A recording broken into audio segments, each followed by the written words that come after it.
Have you ever wondered if the biggest names in tech are just playing a giant game of musical chairs? Honestly, watching the mobility industry right now feels like watching a high-stakes thriller where you never quite know who's going to walk through the door next. It's wild. So, let's talk about SpaceX. You probably heard the news. They hit the market and immediately landed at a $2.1 trillion valuation on day one. $2 trillion. Can you imagine? It's absolutely massive. But here is where it gets juicy. People are already buzzing about what this means for Tesla. You've got Elon Musk running the show at both places, right? And then, looking at the S-1 filing, there's this specific language about issuing equity for future transactions. Naturally, everyone's wondering if we're looking at a potential merger between the two. Imagine that, SpaceX and Tesla under one roof. It sounds like science fiction, but with Musk, who really knows? It's honestly kind of stressful just thinking about how much that would change the entire market landscape. But it's not just the rockets and the cars grabbing headlines. There is this whole side story involving Apple that I find kind of sad, to be honest. Remember when everyone was waiting for the Apple Car? Well, we've got some closure. Waymo just bought a massive 5,500-acre proving ground in Arizona for $220 million. And get this, the land was previously owned by a shell company linked to Apple. It's pretty much the final nail in the coffin for Apple's autonomous car project. They've packed up their toys and moved on. It's a bit of a bummer, right? We all wanted to see what they would have come up with, but that's the brutal world of tech for you. Speaking of brutal, have you been following what's happening at Lucid Motors? A top executive, Ahmad Dalala, has officially left the company. When you see big leadership shifts like that, you always have to wonder what's happening behind the scenes. Are there more departures coming? It definitely makes you pause and think about where they're headed next. Now, let's talk about something actually kind of cool: batteries. General Motors is making some really interesting moves. They're bringing in LFP cells from a foreign supplier, CATL, for their 2027 Chevrolet Bolt, while simultaneously starting their own LFP production at an Ultium plant for LG Energy Solution.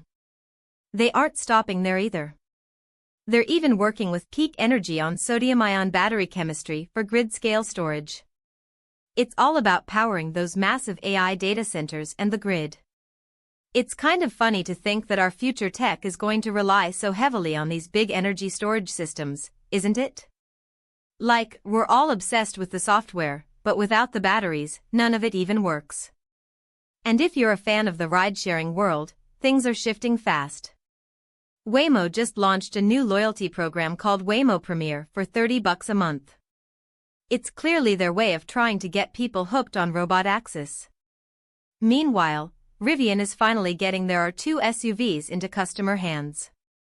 It feels like the competition is heating up, especially in places like London, where we're expecting a massive showdown between companies like Wayve, Uber, and Waymo. I don't know about you, but I'm kind of here for the drama. It's going to be a fun race to watch. There's also some crazy stuff happening in AI simulation. This company called Descartes just unveiled Oasis 3, which is this interactive world model for simulating driving. It's wild they want to expand this into robotics and other physical AI applications. You've got to wonder if this is going to be the standard for training autonomous vehicles in the future. There is also a ton of money flying around in the startup space. Cameramatics just pulled in €49 million. You've got Evatrex raising $30 million. Even smaller rounds like Voltium's €2.5 million or Clear Robotics picking up $1.75 million. It feels like the mobility sector is just hungry for cash right now. And don't even get me started on the IPO talk. Zepto is aiming for a potential $1 billion valuation for their IPO, and Zoom is already busy interviewing banks to go public too. It's like everyone is racing to get their name on the stock exchange. But look, it's not all smooth sailing. There are definitely risks. People are worried about the reliance on foreign battery suppliers, and honestly, even in the AI world, you've got cybersecurity researchers raising concerns about guardrails on models like Anthropic's Fable. It makes you realize that even with all this innovation, there are still some big, messy problems we haven't figured out yet. It's definitely not a straight line to the future.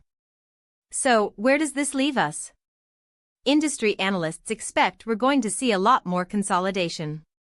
With companies like SpaceX and Tesla potentially dancing around merger talk, and tech giants shifting their focus from hardware like cars to the massive infrastructure of energy and AI models, the map is being redrawn. We might see a world where the lines between a car company, an energy company, and an AI company completely disappear. It's honestly overwhelming to think about how fast things are moving. You wake up, and suddenly a proving ground has changed hands, or an executive has walked out, or a new battery technology is hitting the grid. It's all happening in real time. I really want to know what you think about all this. Does the idea of a SpaceX-Tesla merger actually excite you, or does it feel a bit like too much power in one place? And are you actually going to subscribe to something like Waymo Premier when it becomes available in your city? Or are you going to wait and see how these robot axes actually handle real life? Drop a comment or send this to a friend who is always talking about the latest tech trends. Let's keep an eye on this because I have a feeling we're going to be talking about these specific companies for a very long time. It's an insane era to be watching the industry. Thanks for hanging out and diving into this with me. Stay curious about where this is all heading.